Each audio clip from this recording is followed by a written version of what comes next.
खुलुमबाय नायगिरि बयखौबो बरायबाय। निज्ला बान्दो आफादजों सावरायदों मन्त्रि उरखावग्रा ब्रह्म इएम रन्जित बसुमतारी आरो डक्टर सांग्रां ब्रह्मआ। गोबाव सम दिन्दांनानै थानाय चिरां जिल्ला सान्थिपुरनि निज्ला बान्दोआ जाफुंसारनायनि लामायाव।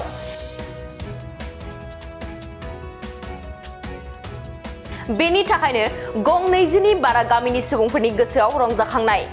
चिरां जिल्लानि सिङाव थानाय सान्थिपुर ओनसोलनि निज्ला बान्दोखौ मावफुंनानै होनो दिनै निज्ला बान्दोनि रायजो राजाफोरजों सावरायनानै खोथा होयो मन्त्रि उरखावग्रा ब्रह्मआ। लोगोसे इएम रन्जित बसुमतारीयाबो बिटिआरनि रां बावजाजों हानायखिनिखौ मावफुंनानै होनो खोथा होयो, जायखौ दिनै बान्दो आफादनि रायजो राजाफोरा गोजोननायखौ फोरमायदों। नोंथांमोननि बे सान्थिपुर निज्लागुरि स्लुइस गेटखौ नायफैनानै रायजो राजाफोरजों सावरायलायनायखौ नुनो मोनदों। दा इलेक्शननि बोथोर, आं इलेक्शन केम्पेइनाव थाबायगासिनो दङमोन, खिन्थु बे समाव निज्लागुरि बान्दो कमिटिनिफ्राय मोनसे खावलायनाय फैदों, जेखौ नायलांनांगौ, नायनो फैदों। बाहाय मोनसे स्लुइस गेट बानायनाय दंमोन आरो बे स्लुइस गेटआव बै आगोलनि सरकारनि समाव बानायदों, खिन्थु मा जादों बेहाय खुनु एडमिनिस्ट्रेटिभ एप्रुभेल गैया आरो बे एसे फ्रड केसाव गोलैनानै बे केसा दा हाइकर्टआव पेन्डिं जानानै दं। दा जायनि थाखाय स्लुइस गेट मावग्रा कन्ट्रेक्टरफ्रा खुनु बिल मोननो हाया गरसेबो, आरो बिल मोनैनि थाखाय कन्ट्रेक्टरफ्रा कमप्लिट खालामाखिसै खामानिखौ। बेनि थाखाय बे ओनसोलनि मानसिफ्रा साफार जादों। दा बियो बे बिपिएफनिनो 17 बोसोर सम सासनकालनिनो समायनि खोथा आरो दा खुनु एडमिनिस्ट्रेटिभ एप्रुभेल गैयामोन, खिन्थु फेक एडमिनिस्ट्रेटिभ एप्रुभेल दिहुननानै खामानिखौ मावहोदों कन्ट्रेक्टरखौ। दा कन्ट्रेक्टरा फासिनानै दङ। दा बेवहाय मोनसे दाबि ओंखारदों मा एक्सटेनसन माखासे खामानि मावनांगौ, बेखौ जों दा रन्जित बसुमतारी बिथाङा बुंदों मा बिटिसि चिफजों रायज्लायनानै बे एक्सटेनसनखौ मावनो हायो नामा बेखौ बिथाङा नायगोन। आरो लोगोसेयैनो दिनै बाहाय बे निज्ला दै खुरखानायनि जेंना दं, आं बेखौ नायबाय जे मथावरिनि गोनां जादों नङाबा बल्डार फिटसिंनि गोनां जादों। आङो 2025-26 बिटिअ बर्ष बाहाय नाबार्डनिफ्राय जुदि आंनो फान्ड सेंसन होयो, बा फान्डआ दाबो मोनाखै, मोननाय मोनैनि सायाव सोनारगोन, आरो मोनोब्ला आं बेवहायबो मोनसे प्रटेक्सननि बेबस्था लागोन। आं बेखौ दिनै खोथा होदों आरो दिनै खुब मोजां मोनदों बान्दो कमिटिनि रायजो राजाफोरखौ, आरो बेहाय लोगो मोननानै खुब मोजां मोनबाय आङो। आरो बे ओनसोलखौ नायनानै जे मोनसे बिराद समायना रमायना पिकनिक स्पट, मानसिफ्रा पिकनिक जाफैयो मायो, दा लासैनो डेभेलप खालामनो हायोबा ओनसोलनि थाखायनो मोजां जागोन। नोंथांमोननि फोसावदों मेल खालामनो दिनै थुंगेगोन, नोंथांमोननि बिजाथिया बेसेबांसो भट लाना देरहानो हागोन? दा दिनैथ' थुंगेगोन, खिन्थु जोङो दा गामि गामि हाबनाय, न'खर न'खर हाबनाय, एबार केम्पेइनखौ एसे आलादा रोखोमै खालामदों जों। न'खर न'खर हाबदों। थ' बेखौ नायोब्लाथ' बा 1 लाख क्रस खालामनांगौ जोंनि केन्डिडेटआ, आरो दा कंग्रेसआ हयथ'बा 15,000 20,000 भट मोननो हागौ, आरो बिपिएफआ बिदिनो 30-40,000नि गेजेराव भट मोननो हागौ। आरो दा बेथ' आरो बाइ इलेक्सन मानसिफ्राबो गोसोआनो ओरैनोबाबो रुलिं पार्टिजोंनो दंखायोमोन, खारन बेजोंथ' रावबो गभर्नमेन्टबो सोलायनो हाया, गभर्नमेन्टबो सिफायनो हाया। जाय देरहागोन बे दा सोलिबाय थानाय गभर्नमेन्टआव जयेन जानानै डेभेलपमेन्टनि खामानि मावगोन। 13 थारिखआव माबायदि भट लानो लुबैदों?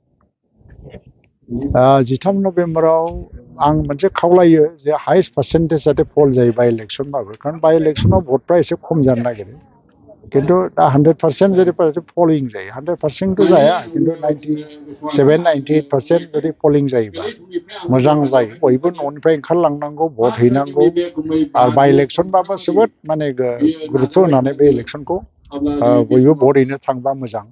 आरो जायफ्रानाखि निउ भटार्स बिथांमोना बांसिनैनो भट होयो, लाइमोन सेंग्रा सिख्लाफोर 18 बोसोरनि बैसो मोनजेननाय मानसिफोर, बिसोर बहुत भट होयो, आरो बिसोरनो डिसाइड खालामो भटखौ सोर बांसिन मोनगोन मोना। थ' जायफ्रानाखि फुराना जे भटार बिसोर एसे बानाय फैयो, सोरबा सोरबा बेसेबां होबावनो, आरो न'निफ्राय गोजान थांनानै भट हैनांगौबा खुब बाग्रा जायो। दाना बानो नाङा, बयबो जाहाथे न'निफ्राय ओंखारलाङो, ज' ओंखारलांनांगौ। थांनाय फैनायनि बेबस्था हयथ' जेराव गोजानथार बेहायथ' एसे बेबस्था खालामनायानो जागोन, खिन्थु भटखौ होनानै गावबागाव गणतान्त्रिक अधिकारखौ जोङो साब्यस्त खालामनांगौ, आं बेखौनो खावलायबाय। बिथांमोन सार इएम मिनिस्टार बिसोरो फैनानै जोंनो खोथा होलांबाय, जोंनि माथावरिफोरखौ माखासे स्ट्राकचारफोरखौ जुदि आद्रा थानायखौहाय बिटिआरनि फैसाजों बिसोरो आबुं खालामगोन होननानैहाय बिथांमोना बुंलांबाय। जों गोजोनबाय, गासैबो रायजो राजाफ्राबो मिथिखाबाय। दा जों बेखौ बिथांमोनखौ हाजासे हामबाय होनदों।